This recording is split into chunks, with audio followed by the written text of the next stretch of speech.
বন্ধুরা, তোমরা সবাই কেমন আছো? আশা করি তোমরা সবাই ভালো আছো। আমাদের বাড়িতে আজ জন্মাষ্টমীর পুজো হবে। আমার মা পুজোর জোগাড় করছে। এখানে তালের বড়া হচ্ছে, আর গোপাল ঠাকুরের প্রিয় তালের বড়া খেতে খুব ভালোবাসে গোপাল ঠাকুর, তাই তালের বড়া হচ্ছে। আর আমি আমার মার সঙ্গে একটু হেল্প করছি, যাতে মার কাজটা একটু তাড়াতাড়ি এগিয়ে যায়। তালের বড়া ভাজা হচ্ছে। তালের বড়া গোপাল ঠাকুরের খুব পছন্দের খাবার।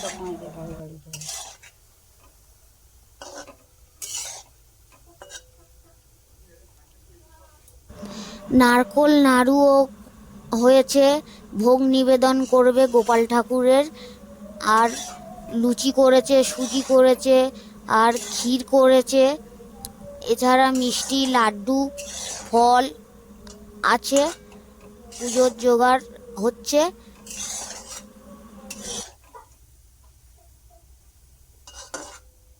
আমার মা জন্মাষ্টমীর বার করেছে।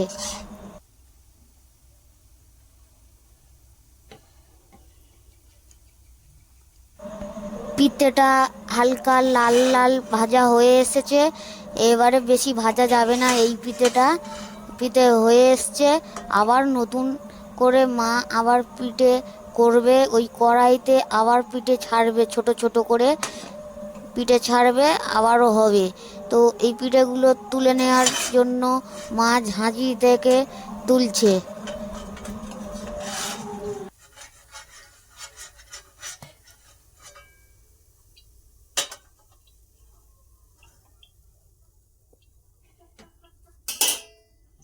পিঠেগুলো থালাতে রেখে দেওয়া হচ্ছে। ঠাকুরকে ভোগ নিবেদন করা হবে। আর এই হলো নারকোল নাড়ু। আর আমি মিক্সিতে চাল বেটে দিচ্ছি, মা আলপনা দেবে। সেই জন্য মিক্সিতে আমি চালটা বেটে দিচ্ছি, যাতে মার তাড়াতাড়ি সুবিধা হয়।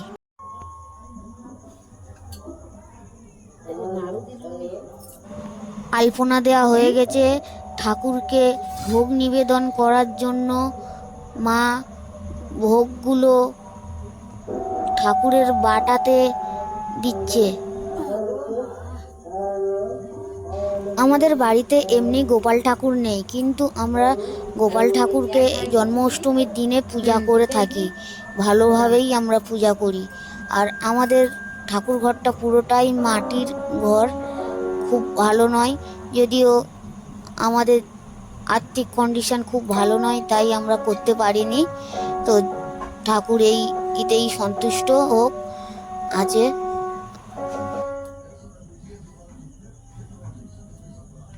যদি ভগবান কোনো দিন দেয়, তাহলে ঠাকুর ঘরটাও ভালো হবে, আমাদের ঘরটাও ভালো হবে। আমাদের ঘরও মাটির ঘর, খুবই ভালো নয়।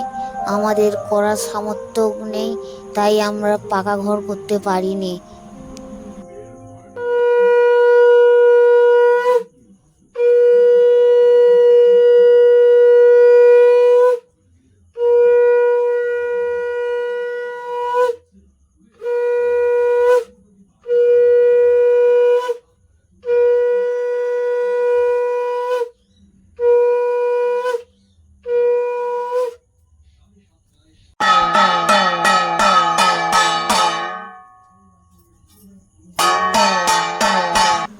পুজো হয়ে গেছে। মা প্রণাম করছে গোপাল ঠাকুরকে, ও ঠাকুরকে প্রণাম করছে মা।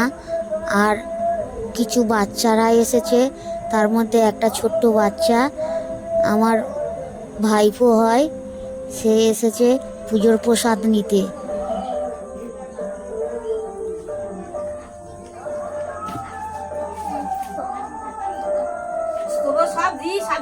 পুজোর প্রসাদটা তার হাতে দিতে হবে, তাই আমার মা পুজোর প্রসাদটা তার হাতে দেওয়ার জন্য তার বাটিতে পুজোর প্রসাদগুলো দিচ্ছে।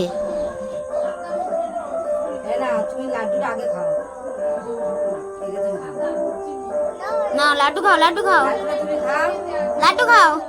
তুমি খাও, তুমি খাও, তুমি খাও, তোমার দিচ্ছি আমি।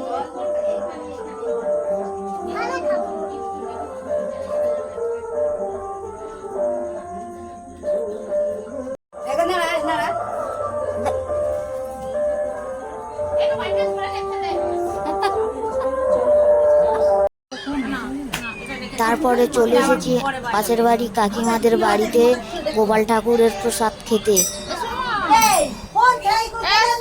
এখানে এসে দেখি লুচি, ক্ষীর, আলুর দম, 5 রকম ভাজা হয়েছে।